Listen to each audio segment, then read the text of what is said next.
4월 6일 화요일 눈뜨고 처음 듣는 뉴스입니다. 오늘의 주요 뉴스 정리 들어갑니다. 어제는 서울시장 보궐선거 후보들의 마지막 TV 토론이 있었습니다. 토론회에서는 서로에 대한 날선 비판이 오고 갔습니다. 공시가격 발표를 앞두고 지자체와 주민들의 반발이 커지고 있습니다. 공시가격은 이달 29일에 발표됩니다.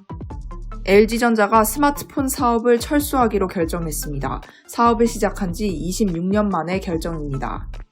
블라디미르 푸틴 러시아 대통령이 장기 집권에 한 발짝 더 가까워졌습니다. 자세한 소식 이어가겠습니다.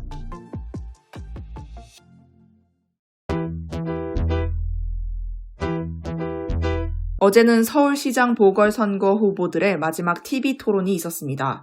막판 토론회에서 두 후보는 그간 상대 후보를 비방해온 네거티브 공방에 집중하는 모습을 보였습니다.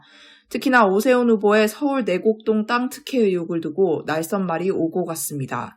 이날 토론회에서 민생과 관련해 진지한 논의가 오고 간 주제는 단연 부동산 정책이었습니다. 박영선 후보는 공시지가의 10% 인상 상한제를, 오세훈 후보는 공시지가 동결을 내세웠습니다. 또 박영선 후보는 부동산 공급 대책에 대해 공공과 민간의 동반 참여를, 오세훈 후보는 민간 개발을 공약으로 제시했습니다. 다만 일각에서는 서울시장 후보들이 부동산 이외의 환경, 성평등 등 다양한 정책 논의를 다루지 못했다는 비판이 제기됩니다.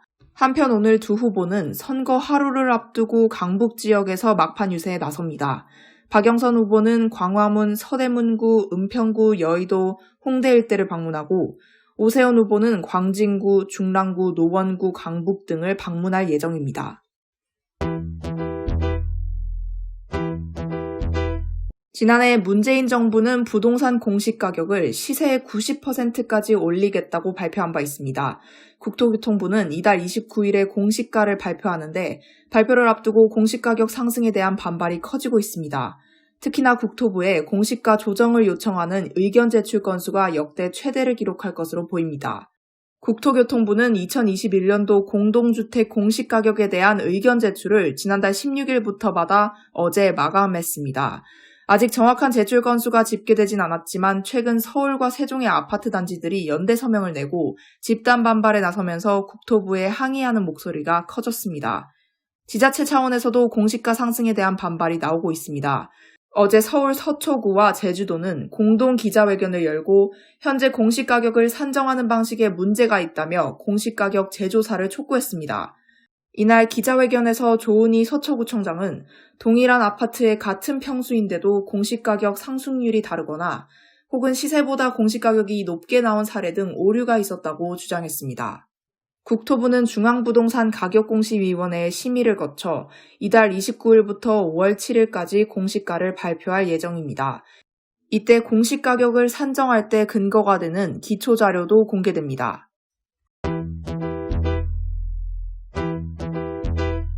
어제 LG전자는 이사회를 열고 7월 31일을 끝으로 휴대폰 사업을 종료하기로 결정했다고 밝혔습니다. LG전자는 1995년도에 휴대폰 사업을 시작했지만 이후 휴대폰 사업은 연일 적자가 이어졌습니다.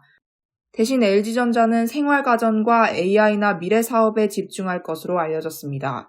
스마트폰 시장에서 LG전자는 지난해를 기준으로 한국 시장의 13%를, 북미 시장의 10%를 차지했습니다.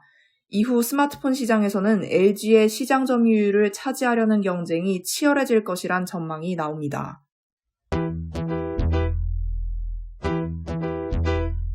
러시아에서는 블라디미르 푸틴 대통령이 앞으로 2차례 더 연임할 수 있도록 허용하는 선거법안이 확정됐습니다.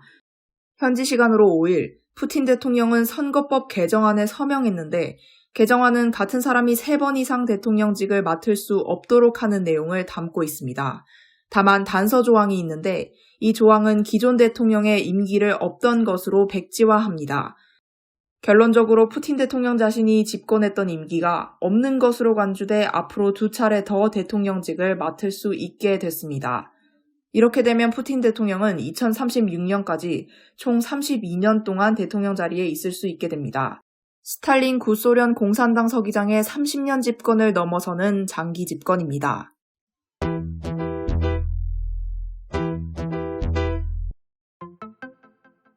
이상으로 오늘의 눈뜨고 처음 듣는 뉴스 마치겠습니다. 감사합니다.